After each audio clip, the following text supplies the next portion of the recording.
the best of the week on Relevant Radio. So let's talk about optimal work. Can you tell us a little bit about what optimal work is all about? Sure. It's from my mentor, Kevin Majors, psychiatrist at Harvard Medical School, who is one of the wisest men I know and the person who understands mental illness and mental health better than anyone I know, bar none. He's an extraordinary individual whose name I think will echo for years after his life on Earth. The idea with optimal work is teaching people how to work at their best and therefore live at their best by applying their highest ideals in each hour of work using the modern neuroscience and behavioral psychology. So it's really profoundly both theoretically accurate and then also practically applicable. And I use the lessons and the practices in my own life on a daily basis, oftentimes on an hourly basis even. Yeah. So what would that look like on a daily basis for the average person? And then how does that translate into me feeling more in control of my life, and thereby, I assume, the more in control I feel in my life, the less anxiety I'm going to have? Yes? Yeah, absolutely. So some of the practical applications, I think the core of their practical best practices is what's called the golden hour, which is one time in your day when you put the greatest intensity and meaning in your work by focusing on how you work rather than on what you accomplish.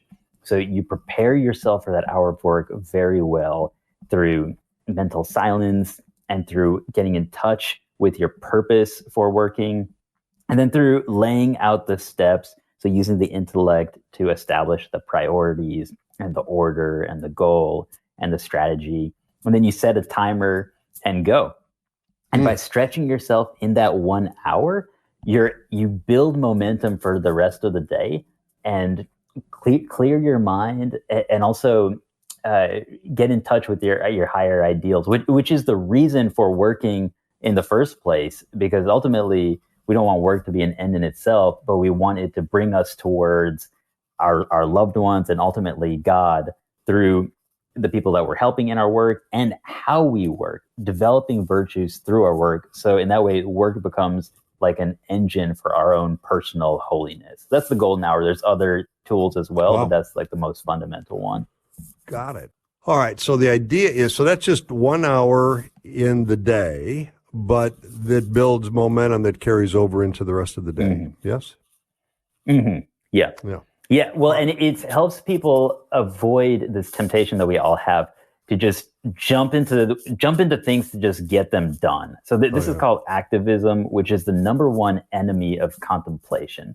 So contemplation is really the purpose of life and the end of life, and which is what we'll experience in heaven for all eternity. And earth is about training us to be contemplatives so that we can experience that reward without the purification of purgatory.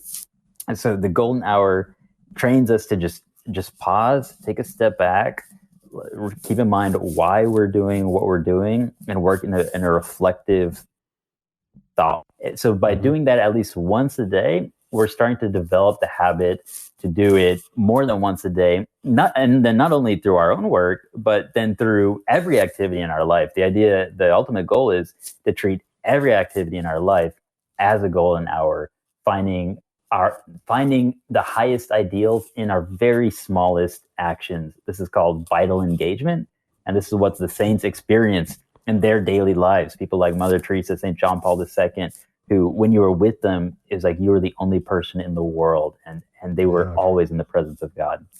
Yeah, I've heard that. Yeah. I've often I tried to imitate that, and I failed miserably at it every step of the way.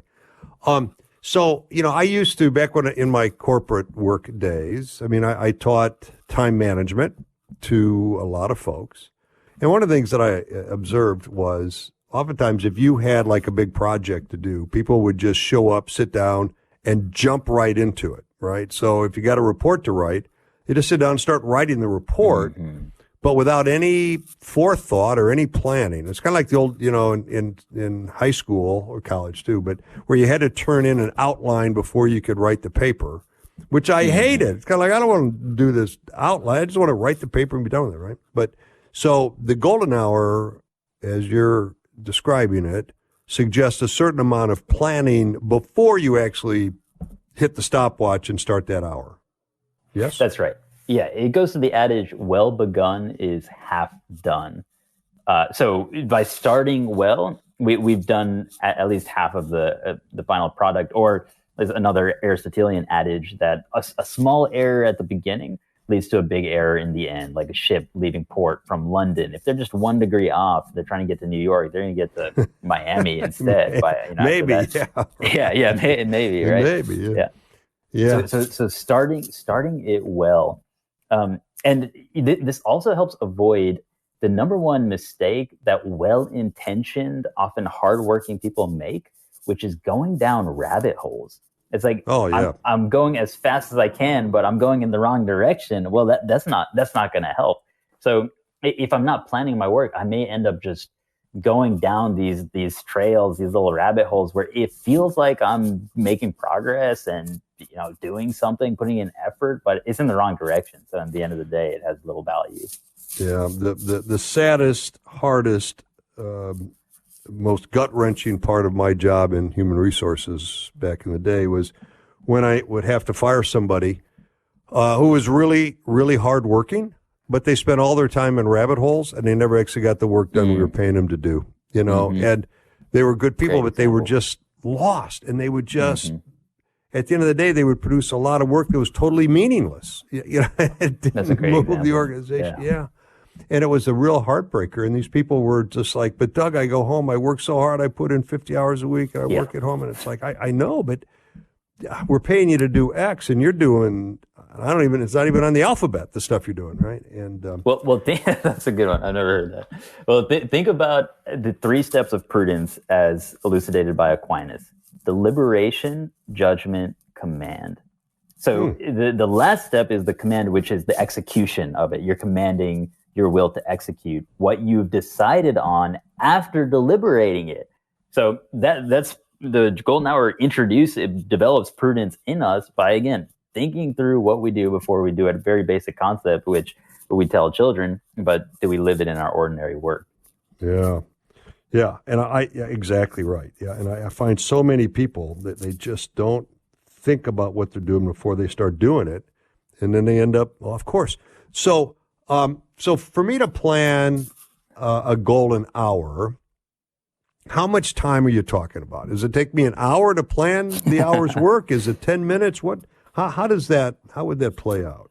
If you're new at it and you're doing a very thorough job, it may take you 10 minutes. If you're experienced with it, you could probably do it in 3 to 5 minutes.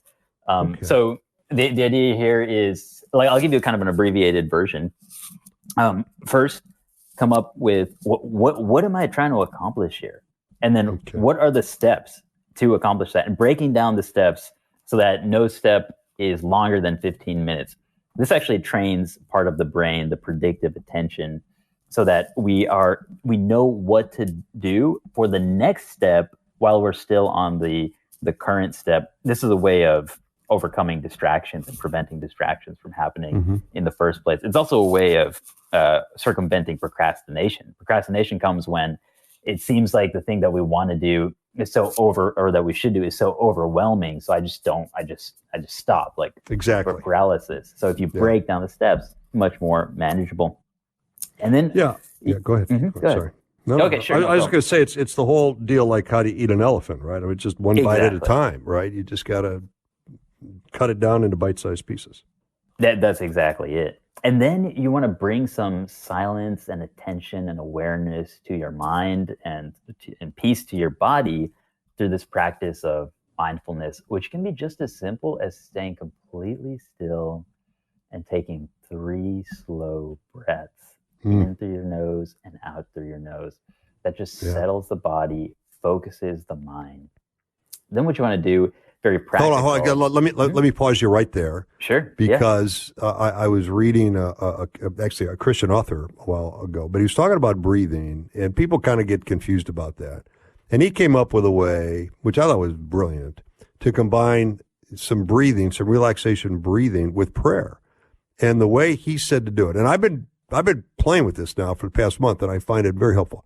On your inhale, you say the word or the name Jesus, and on your exhale, you say, I love you. And you do that 3 or 4 times very slowly. Jesus, I love you. And it calms you down, and it helps kind of put things in the perspective that I'm actually doing this work for God, not for myself, right? Ultimately, I'm offering this work to him. And I think that's a pretty cool little idea there. Jesus, I love you on the inhale and the exhale. So just wanted to share that with you. That's a great example, Doug. And that's a variation of the Jesus prayer, which is described in this book called The Pilgrim's Journey, which is a classic in the Orthodox tradition. The Jesus prayer is a very traditional prayer in the Orthodox tradition, which is, Jesus, Son of the living God, have mercy on me, a sinner. So in that prayer, so one way of doing that prayer is on the inhale, the Jesus, Son of the living God. Yeah. And then on the exhale, have mercy on me, a sinner. So it's very wise advice that your friend gave. I love it. That's very good. All right, good. All right, so go on. Sorry, I interrupted you, but go ahead. Yeah, no problem. So then you want to prepare the perimeter. So this is protecting your time of work from external interruptions and internal distractions.